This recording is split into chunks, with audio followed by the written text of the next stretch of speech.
শীতকালে কোনো চিন্তাই থাকে না, কত রকমের খাবার দাবার পাওয়া যায়। তেমনই আজকে একটা শীতকালের রেসিপি নিয়ে চলে এলাম, যেটা শীতকালেই পাওয়া যায়। এই গুঁড়ি আলু, গুঁড়ি আলু কিন্তু শীতের সময়ই পাওয়া যায়। তারই রেসিপি আজকে নিরামিষভাবে তোমাদের সাথে শেয়ার করতে চলেছি।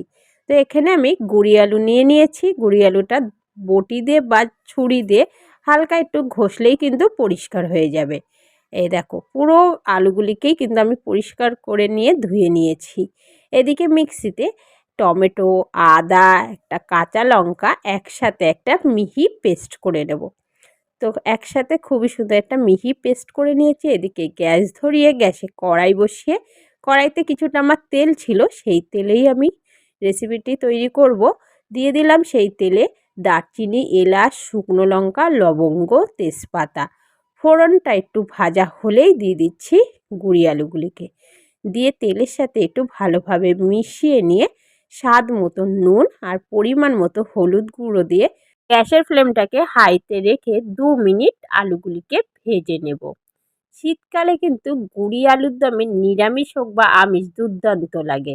তো 2 মিনিট আলুটাকে ভেজে নেওয়ার পরে দিয়ে দিচ্ছি পেস্ট করা মশলাটা। মিক্সির বাটিটা ধুয়ে সামান্য জল, পরিমাণ মতো জিরের গুঁড়ো, পরিমাণ মতন কাশ্মীরি মিক্স আর সামান্য একটু চিনি দিয়ে ভালোভাবে কষিয়ে নেব। তোমরা চাইলে এখানে ঝাল লঙ্কার গুঁড়ো ব্যবহার করতে পারো। যেহেতু আমার ছোট বাচ্চা খাবে দেখে আমি পুরোটাই কিন্তু কাশ্মীরি মিক্স দিয়েই তৈরি করছি। তারই মাঝে দিয়ে দিলাম ছাড়িয়ে রাখা কড়াইশুঁটি আর কিছুটা ধনেপাতা দিয়ে এমনভাবেই কষাতে হবে যাতে 50% আলু কষানোর চোটেই কিন্তু সেদ্ধ হয়ে যাবে আর মশলাটাও খুব সুন্দরভাবে কষে যাবে। তো খুব সুন্দরভাবে কিন্তু মশলাটা কষিয়ে নিয়েছি। দিয়ে দিলাম পরিমাণ মতো জল। জলটাকে দিয়ে ভালোভাবে মশলাগুলিকে মিশিয়ে নিয়ে দিয়ে দিচ্ছি গোটা 4 কাঁচা লঙ্কা দিয়ে ঢাকা দিয়ে দিলাম 8 থেকে 9 মিনিটের জন্য।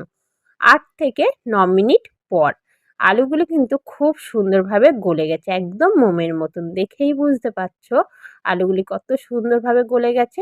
নামানোর আগে ধনেপাতা কুচি, গরম মশলার গুঁড়ো দিয়ে নামিয়ে নেব।